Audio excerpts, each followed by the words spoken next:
অবশেষে থলের বিড়াল বেরিয়ে এসছে। আপনাদেরকে জানাচ্ছি, আপনারা শুনলে অবাক হবেন, শেষ পর্যন্ত শুনবেন। আ ডোনাল্ড ট্রাম্প নিজেকে নিজে ঘোষণা করেছে তিনি বিজয় লাভ করেছেন।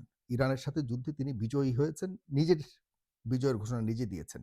এত বড্ড একটা উন্মাদের খপ্পরে সারাটা পৃথিবী পড়েছে।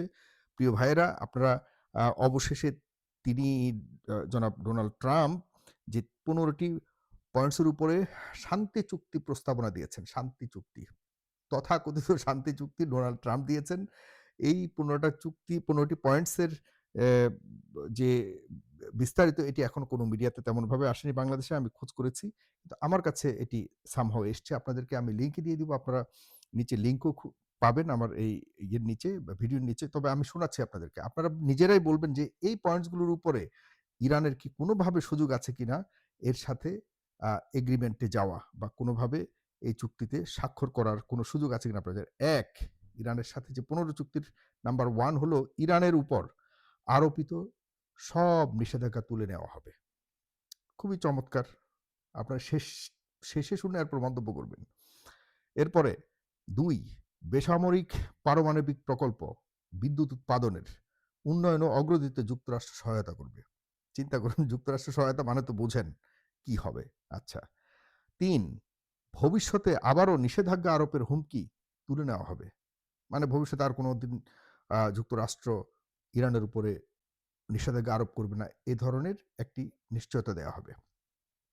নির্ধারিত কাঠামোর অধীনে ইরান পারমাণবিক কর্মসূচি স্থগিত রাখা হবে। ইরানের পারমাণবিক কর্মসূচি স্থগিত রাখা হবে। এটা হলো ৪।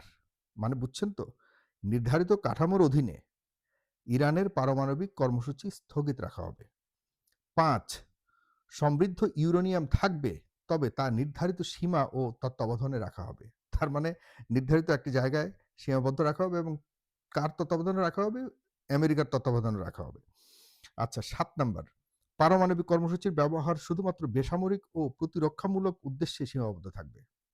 মানে পারমাণবিক যে কর্মসূচির ব্যবহার এটি শুধুমাত্র বেসামরিক ও প্রতিরক্ষার উদ্দেশ্যে সীমাবদ্ধ থাকে। এর চেয়ে অন্য কোথাও ব্যবহার করা যাবে না। ৮, বিদ্যমান পারমাণবিক সক্ষমতার উন্নয়ন বন্ধ রাখা হবে। মানে পারমাণবিক অস্ত্র বানানোর যে কর্মসূচির এটি চলছে সেটি বন্ধ রাখা হবে। ৯, ইউরেনিয়াম সমৃদ্ধকরণ সক্ষমতার আর কোনো সম্প্রসারণ করা যাবে না। মানে আ অ্যাটমিক যে কার্যক্রম চলছে সেটির যে আরো পরিকল্পনা রয়েছে এটার কোনোভাবে আর সম্প্রসারণ করার কোনো সুযোগ নেই ইরানের। ১০, ইরানের মাটিতে অস্ত্র মানের ওয়েপন্স গ্রেড যেটাকে বলে পারমাণবিক উপাদান উৎপাদন করা যাবে না। মানে সেখানে কোনো অস্ত্র তৈরি করা যাবে না এবং অস্ত্র মানের যে পারমাণবিক উপাদান সেটিও উৎপাদন করা যাবে না। ১১, নির্ধারিত সময়ের মধ্যে সব সমৃদ্ধ উপাদান ইন্টারন্যাশনাল অ্যাটমিক এনার্জি এজেন্সি যেটাকে বলে IAEA এর কাছে হস্তান্তর করতে হবে। মানে এর যত কিছু আছে বর্তমানে অ্যাটমিক বা নিউক্লিয়ার বোমা তৈরির যত সরঞ্জাম আছে সবকিছু আবার IAEA এর কাছে হস্তান্তর করতে হবে। একরকম আত্মসমর্পণ করা সবকিছু নিয়ে। ১২, Natanz Isfahan nuclear technology centre যেটাকে বলে এবং ফার্দো ফুয়েল এনরিচমেন্ট প্ল্যান্ট যেটাকে বলে এই স্থাপনাগুলো ব্যবহার থেকে সরিয়ে ফেলা হবে, ধ্বংস করা হবে এগুলিকে। ১৩, আন্তর্জাতিক পর্যবেক্ষণ ও যাচাই বাছাই ব্যবস্থা কার্যকর করা হবে। আন্তর্জাতিকভাবে পর্যবেক্ষণ উন্মুক্ত করা হবে এবং যাচাই বাছাই সবকিছু কার্যকর করা হবে। ১৪, প্রতিটি ধাপ বাস্তবায়ন করা হবে শর্ত পূরণের ভিত্তিতে ধীরে ধীরে। মানে সবগুলি ধীরে ধীরে আমেরিকা এগুলোকে পালন করবে।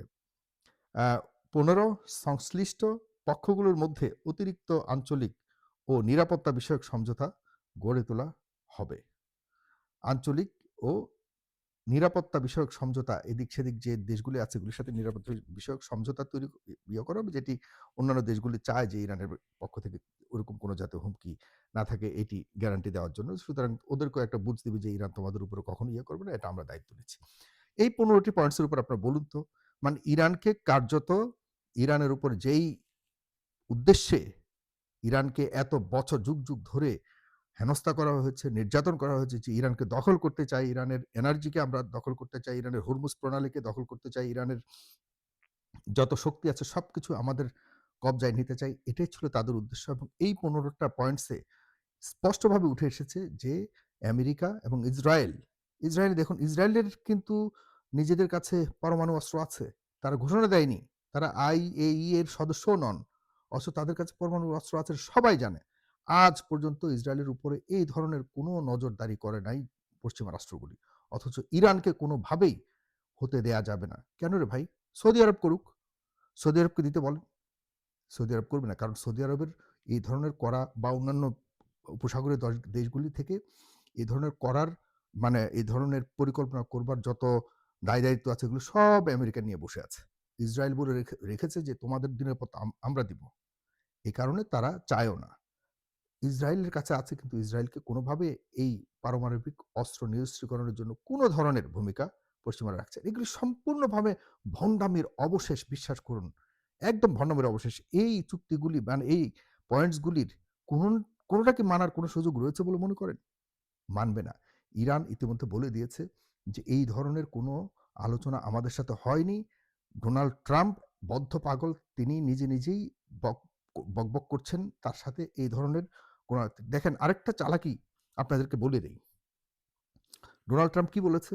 ডোনাল্ড ট্রাম্প বলেছে যে, "আমার সাথে ইরানের কিছু নেতার সাথে কথা হচ্ছে।" দেখুন কিভাবে ফাঁদ পাতে। এগুলি কি আর না অবুঝের জায়গায় আছে? ইরানিরা সব বোঝে। যে আমার সাথে কয়েকজনের সাথে কথা হয়েছে। তারা এর মধ্যে ২-১ জন তো আছে যারা চায় পরিবর্তন হোক। হ্যাঁ? তাদের নাম বলা যাবে না। তারা আমার সাথে যোগাযোগ করছে এবং সামনে যে আয়াতুল্লাহ হবে তার সাথে আমি একসাথে কাজ করব এবং হরমুজ প্রণালী আমরা একসাথে দেখভাল করব। এটি মানে হলো একটা টোপ ফেলা। যে ইরানের মধ্যে যারা এখন মানে ধরুন কথার কথা একটু বিপ্লবী হওয়ার চেষ্টায় আছে বা হওয়ার যদি সম্ভাবনা থাকে তাদেরকে ইসরায়েল এবং যুক্তরাষ্ট্র সমর্থন দিবে। যদি এরকম কারো কোনো সুবিধা মানে সুযোগ পায় যেন সামনে চলে আসে যেন ইরানের মধ্যেই এরকম একটা বড় ধরনের মানে আভ্যন্তরীণ ষড়যন্ত্র করে যাতে করতে পারে এবং এই করার জন্য উৎসাহ প্রদান করছে। অথচ একদম ভুয়া এই দাবিগুলি।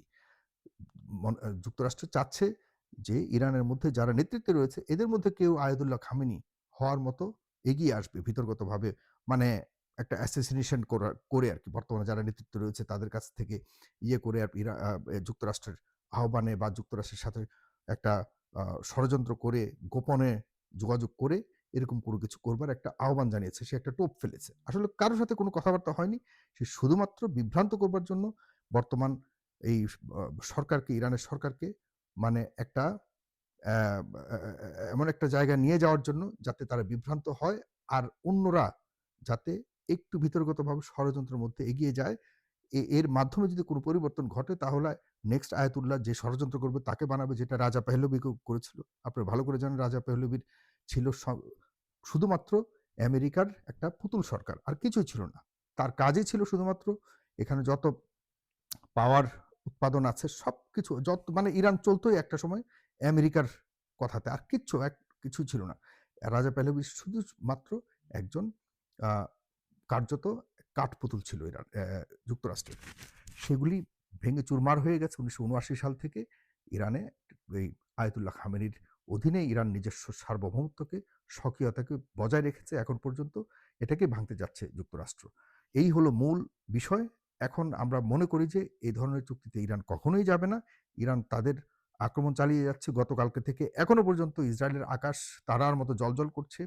ওইদিক থেকে লেবাননও জ্বলজ্বল করে লেবাননের অনেক অংশ কিন্তু দেখুন ইসরায়েলের উদ্দেশ্য তাদের ধান্দা কিন্তু চালিয়ে যাচ্ছে। তাদের যে এই এক্সপানশন অফ জায়নিজম, হ্যাঁ? এরা কিন্তু মধ্যপ্রাচ্যকে দখলের জন্য আশপাশের চতুর্দিকে কিন্তু পাগলের মতো দখল করছে। এগুলি হতে দেয়া যাবে না। অবশ্যই এই মধ্যপ্রাচ্যকে ইসরায়েল মুক্ত করতে হবে, যুক্তরাষ্ট্র মুক্ত করতে হবে এবং সেদিকেই যাচ্ছে ইরান। আমরা মনে করি ইরান যদি এই অঞ্চলকে মুক্ত করতে পারে তাদের এই শত্রু দেশগুলির, তাহলেই মুসলিম দেশগুলি আরো অনেক উন্নত লাভ করবে। এটিই আমি মনে করি। ধন্যবাদ সবাইকে। সালাম আলাইকুম।